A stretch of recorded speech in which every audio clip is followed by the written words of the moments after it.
Assalamualaikum, bersama saya Ain. Okey, so seperti yang dijanjikan, saya janji kita akan bawa banyak projek kan. Ini salah satu projek yang kita ada, iaitu dekat Batu Berendam. So apa yang menarik kat Batu Berendam ni, yang bestnya kawasan dia matang, lepas tu dia strategik dekat dengan sekolah, masjid, kedai makan, semua tempat bahagian mat macam kedai-kedai runcit semua ada. So senang korang nak akses. Yang bestnya, yang lain daripada lain, nak tahu tak? Dekat sini, dekat dengan airport Batu Berendam. Korang tengok kampus ni 22. Okey, rumah ni berkeluasan 22 kali 65. So korang boleh tengok dia ada pagar dekat sini, ada kampus, and then kalau korang tengok dia memang cantik lah, dia dah siap pintu-pintu dia pun agak lebar. Korang boleh masuk. Okay, jom kita tengok. Tas dia jenis besar tau, 2x2. And lagi satu yang best, mesti korang pelik kan, dekat atas tu dia ada pencahayaan, boleh masuk. Korang tak payah nak beli rumah macam mahal ke. Ini dah macam rumah standard rumah mahal. So yang bestnya dekat dapur dia, korang tak ada orang kata menghadap straight je. Dia ada tembok untuk menghadap, orang kata menghalang, menghalang dapur daripada nampak. So korang boleh letak dekat sini ruang tamu, lepas tu meja makan.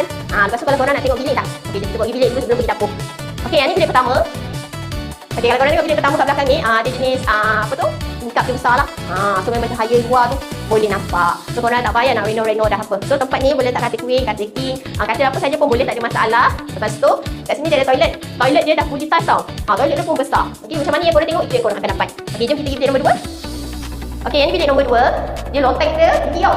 Lepas tu dia ada pencahayaan dekat atas ni. So korang nak buat atas ni, korang nak buat yang macam style sekarang loteng boleh. Lepas tu korang nak buat apa orang kata, double decker boleh, queen boleh, king boleh, semua boleh dekat sini. Nak buat tempat anak-anak boleh. Okay, next jom kita pergi bilik ketiga. Okay, so yang ni bilik ketiga kita. Bilik ketiga kita pun memang besar.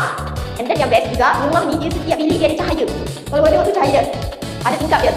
Okay, so udara dapat masuk, oksigen dapat masuk. Nak tengok bilik nombor 4. Okay, jom. Okay, sebelum kita pergi bilik nombor 4, yang ini adalah dapur. So dia tak ada menghadap ke depan, dia ada tembok lah menghalang orang daripada nampak korang masak kan. So yang ini bahagian dapur lah. So korang boleh letak kitchen cabinet sini, depend korang punya style macam mana. Okay, jom. Okay, ini bilik nombor 4. Sebelum sampai bilik nombor 4 akan ada toilet. Sini, dekat sini.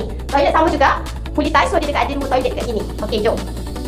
Okay, ini bilik keempat. Bilik keempat ni dia kecil sikit, tapi korang boleh letak apa tu, single, katil single. Lepas tu korang boleh buat meja solat. Lepas tu dia pun ada cahaya.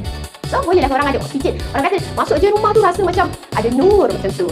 So dekat sini, okey, rumah ni ada 4 bilik, 2 bilik air. And the best, belakang dia pula, korang boleh buat laundry area, ataupun korang boleh, orang kata apa, nak sedia baju semua belakang boleh. So kalau korang nak letak pagar pun boleh, tak ada masalah. So jom tengok ni punya keluasan. So lebih kurang 5 kaki.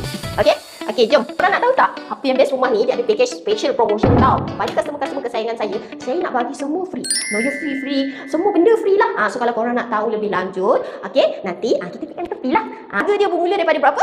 Mestilah 300 lebih. Okey, untuk harga yang mampu milik, korang boleh, orang kata apa, berminat, WhatsApp je saya akan tinggalkan nombor di bawah. Okey, untuk the next video, korang komen je, korang nak kawasan mana, nanti kita bagi projek-projek yang best, yang harga orang kata, harga cun-cun, harga kasih sayang tau. Okey, kita akan berjumpa di next video. Jumpa lagi, bye. Assalamualaikum.